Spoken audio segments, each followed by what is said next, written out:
Iran को अपना nuclear programme खत्म करना होगा। यूएस दौरे से पहले नेतन्याहू ने सीधे निशाना साधा है। नमस्कार, आप देख रहे हैं न्यूज़ 18। मैं हूं आपके साथ श्रुति श्रीवास्तव। इजरायल के प्रधानमंत्री बेंजामिन नेतन्याहू ने रविवार को कहा कि ईरान का न्यूक्लियर प्रोग्राम खत्म होना ही चाहिए, चाहे कोई डिप्लोमेटिक समझौता हो या ना हो। वे सोमवार यानी कि आज की अगर बात करें तो वाशिंगटन में यूएस प्रेसिडेंट डोनाल्ड ट्रंप से मिलने की तैयारी कर रहे हैं। वहीं यूएस अधिकारियों ने डिप्लोमेसी को मौका देने के लिए मिलिट्री एक्शन रोकने का संकेत दिया है, जबकि ईरान ने अपनी मिलिट्री तैयारी को और ज़्यादा मजबूत करने का संकल्प लिया है।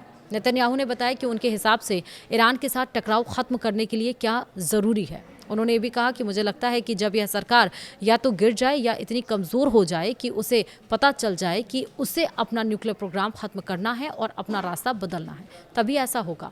वहीं इजरायली प्रधानमंत्री ने संकेत दिया है कि उनकी नज़र में युद्ध तभी असल में ख़त्म होगा जब ईरान या तो बुनियादी राजनीतिक बदलाव करे या अपना न्यूक्लियर प्रोग्राम छोड़ दे और अपनी क्षेत्रीय नीतियाँ बदल ले।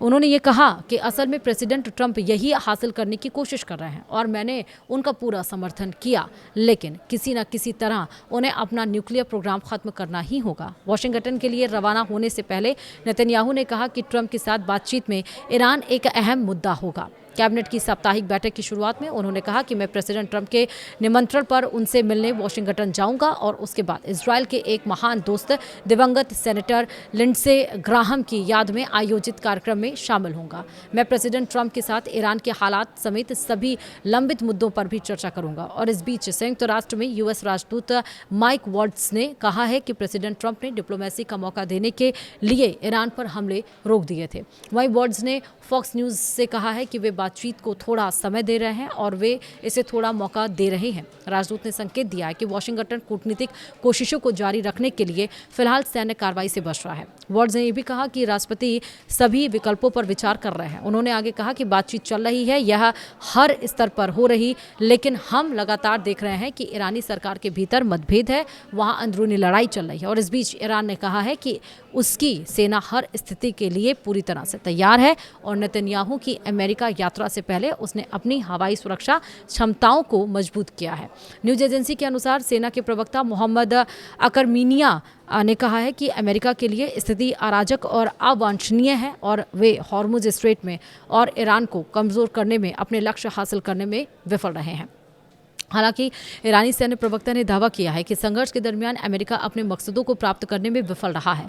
उन्होंने आगे कहा कि वे अब एक नई रणनीति की तलाश कर रहे हैं और इसमें इजरायल की मंजूरी मिलने पर युद्ध से पीछे हटने की संभावना भी शामिल है।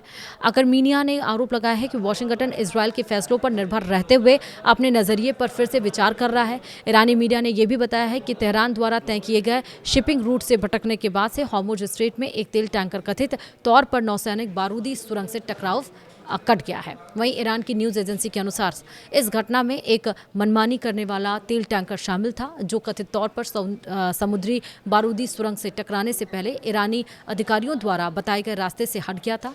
तस्नीम ने कहा है कि ईरान ने पहले ही कई बार चेतावनी दी थी कि अगर जहाज ईरान के तय रास्ते से भटकते हैं तो उन्हें इसके नतीजे खुद भुगतने होंगे। इस बीच घटना के बावजूद हॉर्मुज स्ट्रेट और उस क्षेत्र में अपने अपने समुद्री जल क्षेत्र को फिर से खोलने पर ईरान और ओमान के बीच बातचीत में प्रगति हुई। सूत्रों के हवाला देते हुए रिपोर्ट में कहा गया है कि हालांकि चीज़ें सकारात्मक दिशा में आगे बढ़ रही हैं, लेकिन किसी समझौते तक पहुंचने के लिए कूटनीति में और समय लगेगा। इसमें कहा गया है कि ओमान के अधिकारी बातचीत के लिए शुक्रवार को तेहरान गए थे और यह कूटनीतिक पहल राष्ट्रपति डोनाल्ड ट्रंप के उस फैसले के साथ हुई है जिसमें उन्होंने ईरान पर अमेरिकी बमबारी को रोकने का निर्णय लिया था।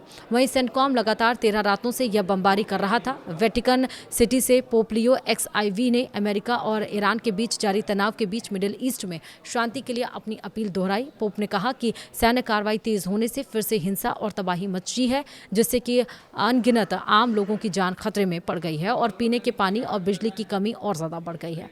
वहीं पोप ने इस संघर्ष के अमानवीय नतीजों पर जोर देते हुए कहा है कि लगातार हो रही सैन्य कार्रवाई से आम लोगों की तकलीफें बढ़ रही हैं और ज़रूरी सेवाओं तक पहुंच में रुकावट आ रही है। उन्होंने भी कहा कि मैं दिल की गहराइयों से सभी पक्षों से अपील करता हूं कि ये हमले रोकें और बातचीत और कूटनीति का रास्ता तुरंत फिर से अपनाएं, ताकि पूरे इलाके में लंबे समय से जा रही शांति बिना किसी देरी के हासिल की जा सके। वहीं वेटिकन की अपील में सभी पक्षों से सैन्य कार्रवाई रोकने की और बातचीत की मेज पर लौटने को कहा गया है, क्योंकि यही स्थायी शांति का एकमात्र रास्ता है।